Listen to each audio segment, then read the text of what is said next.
100,000 dead, millions displaced, and now allegations a chemical attack has killed 1,300 Syrians.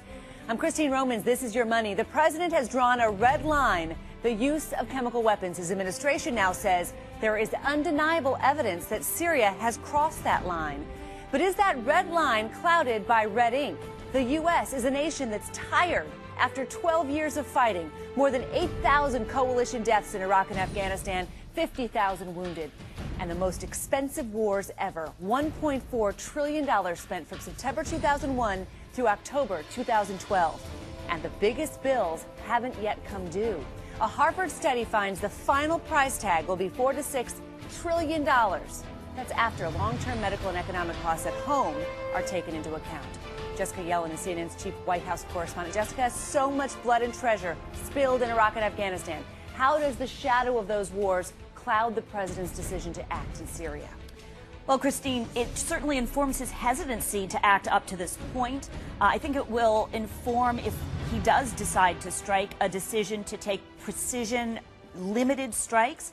And beyond that, it will inform his choice, as they've made clear, to make sure that this is a narrow and contained action and not something that goes beyond that into a larger conflict. The 2011 Budget Control Act cut $487 billion from the Defense Department's projected budget over the next 10 years. The question, can the U.S. afford to act? On top of that, automatic across-the-board cuts known as the sequester, that's going to cut an additional $500 billion in projected defense spending over the next decade. Defense Secretary Chuck Hagel says the United States is ready to go if the president orders a strike in Syria. But here's what he said just 1 month ago.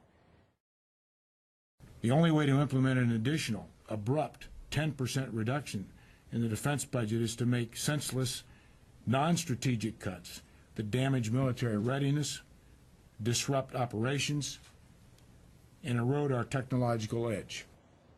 So are we ready or at risk? Lawrence Korb is a former Assistant Secretary of Defense, a senior fellow now with the Center for American Progress. Thanks for joining us. Really looking for your perspective here, because you know what you say to those who, what do you say to those who argue that this belt tightening will ultimately hurt the U.S.'s military ability to fight and win future wars?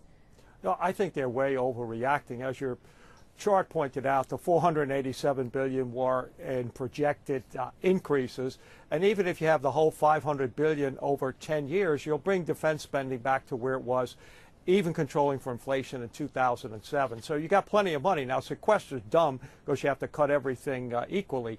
But you could, you know, with $500 billion, which is what you'd have after sequester, and that's exclusive of the war. You got to add another $100 billion we're paying for, you know, continuing the wars in Afghanistan. That's more than we spent on average, even controlling for inflation during the Cold War.